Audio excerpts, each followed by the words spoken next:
Hey y'all, this is Dr. Ross, and I wanted to kind of tell you guys my racism hurt story, one that has been prominent in my head and in my life for a few years. So here it goes, and I hope you'll share yours too. I used to be co owner of a group practice with someone I once called my best friend, Ashley. I poured everything I had into that business, working full time for both my private practice and our joint company. Ashley worked full time as a professor and supported the practice when she could. As we grew, hiring clinicians, expanding staff, and attempting to launch a cultivation business, the imbalance in our work became undeniable. I was managing operations, overseeing the build out of our newly purchased office, and leading major transitions. Ashley was only available 1 or 2 times a week to collaborate. I adjusted my schedule to fit hers, working early mornings to give her calls, late nights, weekends, and still managing my full daytime responsibilities just to keep things running. The week before Thanksgiving 2021, I believe, I suggested we move into our new office early to avoid disruptions during the holidays. Ashley agreed. I scheduled the movers, assumed she'd help since it was supposed to be my week off, especially I assumed she was going to help. Instead, I was left doing it completely alone. To manage the entire move, I was there from about, I think 11 or 12, didn't leave in the morning and afternoon, early afternoon, and I didn't even leave until about 10 p.m. to get this move done. When I called her during that time to answer, or to ask a question rather, she didn't answer. So I called her husband, Matt, who also worked for us, and he responded with this, really, you could feel it in the tone, this passive aggressive tone. Well, we were just trying to get lunch. And I'm thinking in my head, and I'm supposed to be on vacation, so what's your point? But I digress. And so after that, I explained to him I had a question for Ashley, and she eventually gave me the answer I needed. But that week, she never showed up. My family, who were on vacation and in town at that time, helped me put the entire office together, while Ashley and her family were able to just enjoy the finished product that we produced. Like, I had been super exhausted, I was overwhelmed, and I felt truly deeply disrespected. And it wasn't just a feeling, that's what was actually happening. I was being disrespected. This was one of the many microaggressions that I had in our relationship that kind of quietly suggested that my labor was expected, but my well-being and my time were optional. It was the assumption that I would carry the weight without reciprocity. Like, she didn't have to do anything. She was the slave master and I was the slave, and that's how everything should go down. So in December 1st, or not December 1st, but in December, I called Ashley again with a business question, called her early in the morning. She didn't return the call all day.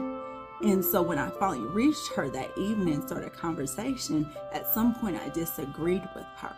Instead of her engaging, she became noticeably complacent and upset. Then she cut the conversation short and, like, in her own soft way, said, well, I'm tired. I just got off of work. It's my anniversary and I'm trying to get ready for dinner. So my thought was, she hadn't mentioned any of these plans at the start of our call. Had she done so, even though your girl loves to talk, I would have kept it as brief as possible. But after months of rearranging my life around her schedule, that moment made it painfully clear that her time mattered and mine simply didn't. That too, again, was a microaggression, subtle but very clear, that you are to put in the labor for me and I don't have to do anything. The imbalance was racialized, gendered, and exhausting, to be quite frank. Instead of going off though, like I kept it subtle and clean. I said, well, Ashley, I want you to have a wonderful anniversary, have a wonderful dinner, and I'll talk to you later. But inside, I was frustrated. The disrespect had built up for far too long for me, and I hadn't addressed it before because of her sweet disposition. I was waiting for the right time. So instead of me just totally going off, I decided to write her an email. It was respectful, honest. I reviewed it. I allowed my friends to review it, especially people who had different personalities than me, to make sure it was loving and professional, because she was still my best friend and I still loved her. So I laid out my concerns, expressed my frustrations, and proposed solutions. I sent it out, I believe it was December 13th, or it might have been after that, because I know it's around the time that my daddy's birthday was, who had passed away. So when she responded back 2 days later, she said she had a lot to think about and she would follow up with me into the new year. Keep in mind, we're talking about, this is around December 13th, and you're talking to me that you're going to follow up with me next year, 15 days later. And I felt very disrespected by that. So not only did she did that, then she took off of work. So I was supposed to have been taking off for the week of Christmas, because with that move I told you guys about, I was supposed to be off for Thanksgiving. And because I wasn't off for Thanksgiving, I was supposed to be taking off for Christmas. But guess what? That did not happen. And that showed some disregard for my well-being on her part. So meanwhile, I was still running the business alone, even though I was supposed to be on vacation after working that entire Thanksgiving again. I reached out to her 2 or 3 times trying to repair things. She didn't respond. Then in mid-January, she emailed me and said she didn't want to be in the business anymore. So I was like, okay, I'm not going to fight about something like this. I made her a generous offer. I was like, you know what? How about until all this stuff is settled, we'll pay you $100,000 per year. You can keep your company car. You can keep the car insurance and your health insurance for you and your husband. And, we'll just keep it pushing from that. I was trying to offer a peaceful offering, an attempt to resolve the conflict with dignity and avoid any unnecessary and undue drama. Instead, I received a letter from her attorney. From that point on, all communication had to go through her legal counsel. Then the real damage began. Ashley started spreading lies, accusing the company of insurance fraud, calling me financially irresponsible without evidence, even though we had managed the finances together. But she said I was the one who did all this stuff, and telling half-truths while omitting what she had been doing. So she would say, well, Christine did this, but she didn't say any of the stuff that she did, which was very convenient on her part. And she repeated these claims in legal depositions. She acted as though that I forced her with a knife to sign all this paperwork and to start businesses. She falsely accused my sister, who worked for us, of theft. She helped her own sister, Neil, file a fraudulent unemployment claim, submitting a statement about a conversation she wasn't even present for, because I hadn't even seen this girl since mid-December, hadn't talked to her since mid-December. And because she did that, I was scared of the well-being of the company, so I did cut her email off, and I consulted with my attorney to see what I needed to do, because again, in my eyes, her behavior was fraudulent. So the damage was spreading regardless. The damage continued to spread. Ashley threatened to shut down the company, which would have left all of our staff unemployed. So I did my best to protect them. I sent all our staff and contractors contracts under my name, or my business rather, so that they could feel confident and employed. And again, in this whole time, I didn't tell anybody of our company outside of my family what was going on. I didn't tell anybody, friends, nothing. So when that happened, Ashley continued in her campaign. She started to turn colleagues and alleged friends of mine who were white and brown against me. Alleged friend, Heather, a white woman I used to call friend, refused to respond to any HR communications we had. I reached out to her personally and professionally and got nothing.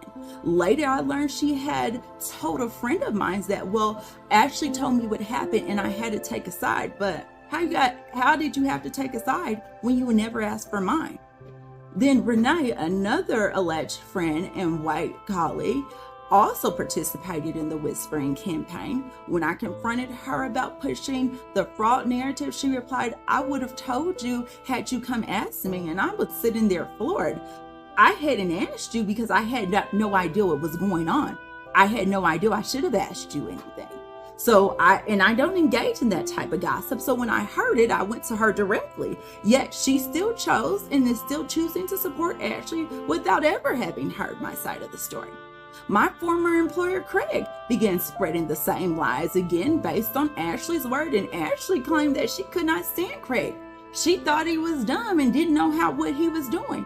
She did the same thing with Courtney, the board chair, who joined into something that was none of her business and falsely claimed that I was going to steal the assets of the company. I don't even know how I would have done that.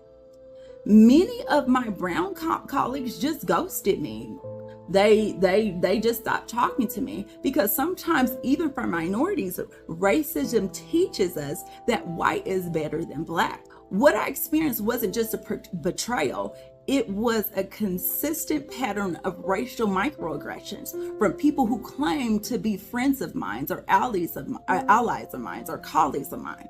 My voice, my leadership, my boundaries, all treated like threats, while Ashley's manipulative behavior was shielded by her whiteness and her soft-spoken demeanor. I lost people I thought were allies, not because of what I did, but because of who I am. A direct, outspoken black woman, and that happens to us as black women all the time. Ashley, though, a quiet white woman, was automatically believed. The truth was dismissed. Her lies were accepted because of her whiteness. That's when I saw it clearly. Ashley just wasn't a subpar business partner with me. She was a racist. She didn't just benefit from racism, but she relied on her racism because of her anger with me. As a friend told me in kind of going through all this process, Ashley used her racism and harmful stereotypes to push her agenda and feed a narrative where whiteness always wins. But at the end of this story, she failed. Today, I'm still a proud business owner. I own several growing businesses with over 60 contractors and staff that work for me. I lead my best with integrity, resilience, and the strength that God has given me, because Lord knows I can't do anything that I do without Him. But racism still hurts. It's not always loud. Sometimes it hides behind friendship, fake professionalism, and well-crafted emails. It shows up in microaggressions, in silence when you're being wronged, and a quiet refusal to ask your side of the story. That is all a microaggression. It's subtle, but it's still deadly. I say the names of those who harm me because silence doesn't protect them, and silence shouldn't protect them. We're going to be empowered within this process. So I'm going to speak out because I'm not a wounded animal here, but I am going to call you out for what it is that you've done. So if you've been hurt, speak up. Open your mouth, because your voice matters.